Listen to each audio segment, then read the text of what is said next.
couple months ago, I attended a hackathon, aka a sweaty programming competition filled with CS nerds who don't know what a shower is. You basically build a project within the given time span, pitch it to others, and win some prizes. And my project was something I put a lot of effort into and was really passionate about.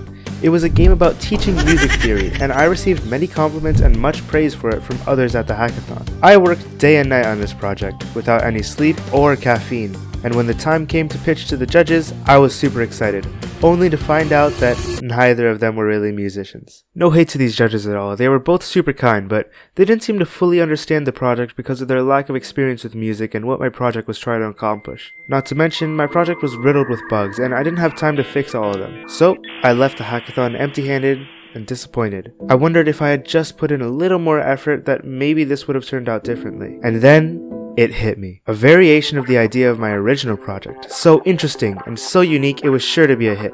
I didn't give a crap about what some judges thought. With the power of sheer spite, I got to designing and planning a new game idea. A bizarre combination of two very different genres in a very unique way. And I even managed to rope two of my friends along into this as well. We were all super dedicated to making this game a reality. This is the first time that I've worked on such a large project like this, and I sure as hell can't do it alone. So meet the team. Hey, I'm Oof Burrito, or Burrito for short.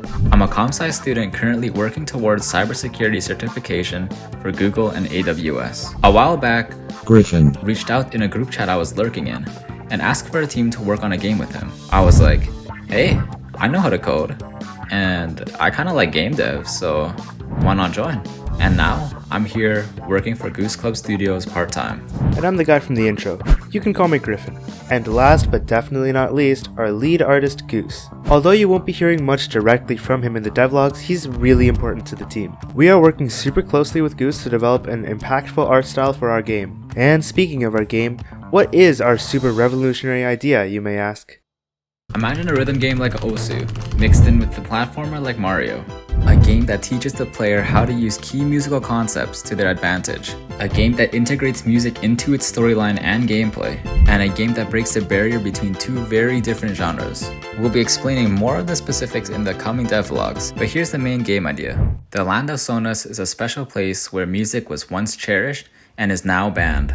When the tyrant Lord Requiem took over the land, all music notes were taken and only rests remained. Music was an essential part of society, as if it offered functionality and not just enjoyment. Notes were the currency, the joy, and the structure of the world, and without them, the economy collapsed and happiness came in an all-time low. As time went on, all knowledge of music theory was lost. Without music theory knowledge, people could no longer commute between the three major towns of Sonus, as the highways needed music theory knowledge to navigate. And that's where you, the player, come in. You are an innocent peasant who one day stumbles across the most powerful artifact in the land, a fountain pen. With it, you can create new music notes and use its power to defeat Lord Requiem once and for all. Basically, the way that Requiem keeps his people in line is with bad music.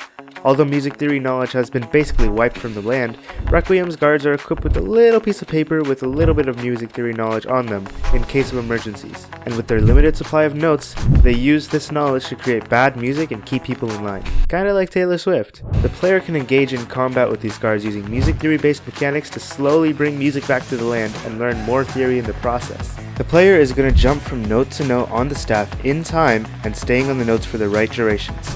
Not only that, but they'll have to modify the guard's music notes so that the music sounds good and not bad until the guard runs out of notes to use. Fix all the guard's notes and the player wins. So far, we've been setting up the foundational code for this game, like the base mechanics and creating systems that'll be really useful later on. Here's what we've got so far.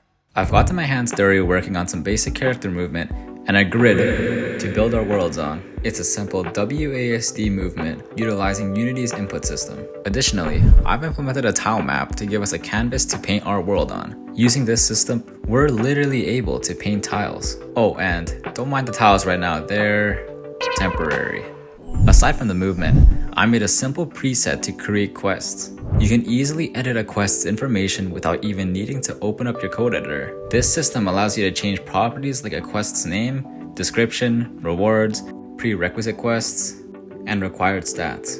My goal when programming, whether for games or other projects, is to keep things as modular as possible. This means that whatever I do, it's reusable and it's not a hassle to work with. For keeping track of what the quest tree looks like, we'll set up a FigJam flowchart while the game is in development. We haven't determined whether we'll visualize this in game or not, so in the coming devlogs, we'll keep you updated.